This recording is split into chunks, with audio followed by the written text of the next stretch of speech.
Hello guys, यहाँ हम steno for all YouTube channel के माध्यम से जो आईटीआई वाले छात्र हैं उनके लिए हिंदी और इंग्लिश की अलग अलग क्लास उपलब्ध करा रहे हैं, जिसमें ये हिंदी स्टेनोग्राफी का पोर्शन है। और आज हम प्रीवियस ईयर में आए हुए क्वेश्चन पेपर के बारे में आपको जानकारी दे रहे हैं। प्रीवियस ईयर का आया हुआ पेपर है ये।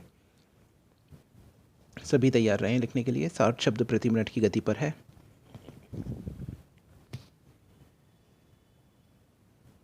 रेडी।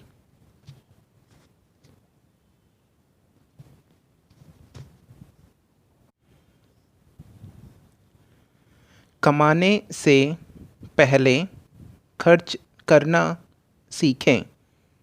हो सकता है यह बात लोगों को अटपटी लगे कि कमाने से पहले खर्च करने का ढंग कैसे सीखा जा सकता है, पर यह आवश्यक है कि कमाने से पहले खर्च करने का ढंग सीखना चाहिए, क्योंकि यदि खर्च करने का ढंग ठीक से नहीं मालूम हुआ तो कमाया हुआ पैसा आदमी की आवश्यकताओं की पूर्ति किए बिना ही खर्च हो जाता है और आदमी हमेशा दिवालिया बना रहता है। सच कहा जाए तो पैसा खर्च करने का ढंग एक कला है और यह कला सबको नहीं मालूम रहती। जिसने यह कला सीख ली तो वह कम पैसे में भी अपना काम आसानी से चला सकता है। वह अपना जीवन सार भी ठीक रखता है। इसके विपरीत जिस व्यक्ति को यह कला नहीं आती वह अधिक पैसा कमाकर भी कर्जदार बना रहता है और दूसरों से भिखमंगों की तरह पैसा उधार मांगता हुआ नज़र आता है। सोचने की बात है कि वह कौन सी ऐसी कला है जिसकी बदौलत आदमी कम पैसे में भी अपना खर्च आसानी से चला लेता है और अपना जीवन सार ठीक रखता है। इस प्रश्न का उत्तर कुछ थोड़ी बातों को लेकर दिया जा सकता है और वह यह कि मनुष्य को सर्वप्रथम मितव्ययी होना अनिवार्य है। मितव्ययी का अर्थ बहुत लोग कंजूस से लगाते हैं, पर यह बहुत भारी भूल है। कंजूस और मितव्ययी में ज़मीन और आसमान का अंतर है। कंजूस उसको कहा जाता है जो ज़रूरत रहते हुए और अपने पास पैसा रहते हुए भी किसी चीज़ को नहीं खरीदता है और यदि खरीदता है तो अनुचित मूल्य पर घटिया किस्म का माल खरीदता है।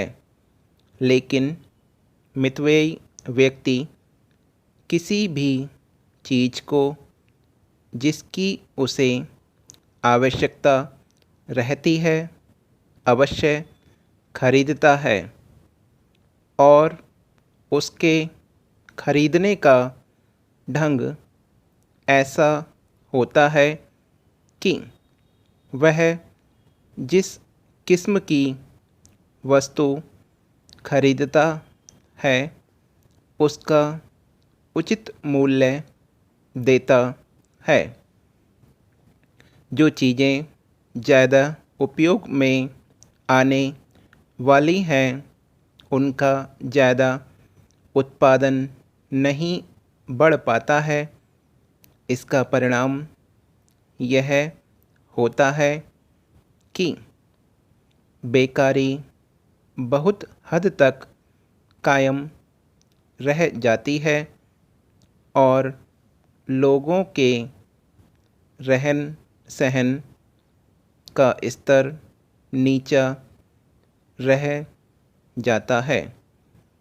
इसीलिए मैं चाहता हूँ कि सरकार ने जैसा इरादा किया है उस इरादे को पूरा करना चाहिए। अगर सरकार गांव-गांव तक सड़कें पहुंचा दे और घर-घर में बिजली पहुंचा दे तो वास्तव में देश के अंदर बहुत बड़ी क्रांति हो जाएगी। इससे हमारे ग्रामीण भाइयों का रहन सहन भी कुछ ऊंचा हो जाएगा और सारे देश की उन्नति होगी।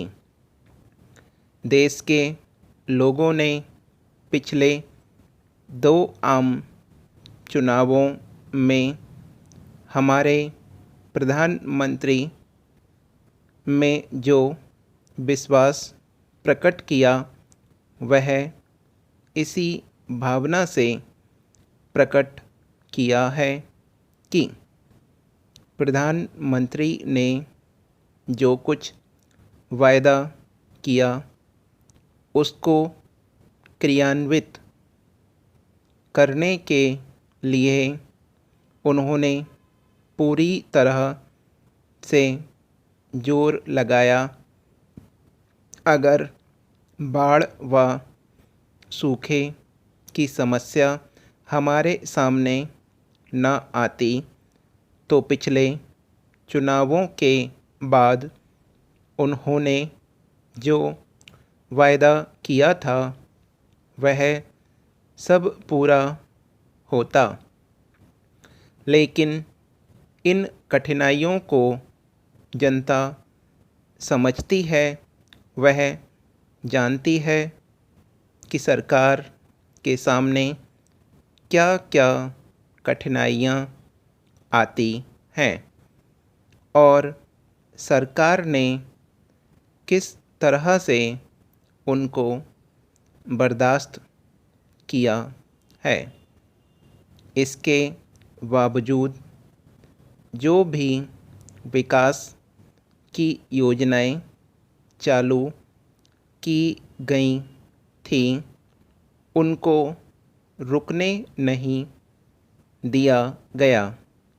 उनमें कोई मंद गति नहीं आने दी गई, वे बराबर चालू रखी गईं।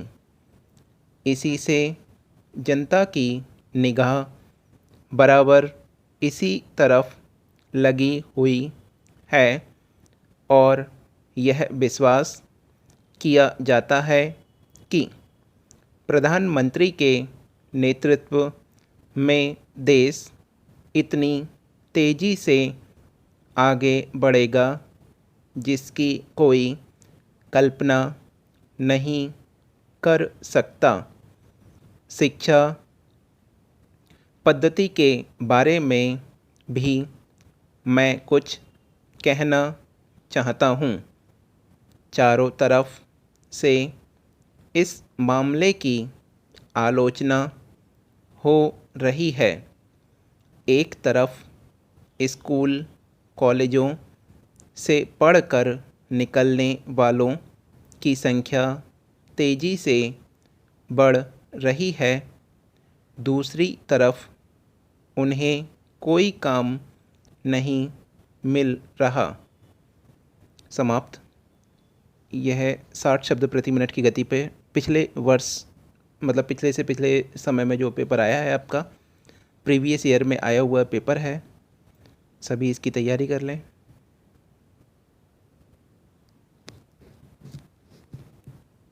साथ ही लिप्यांतरण के लिए लिप्यांतरण करने के उपरांत जो हमने पीडीएफ लिंक दिया हुआ है उसमें पीडीएफ लिंक से आप अपनी गलतियों का मिलान कर सकते हैं।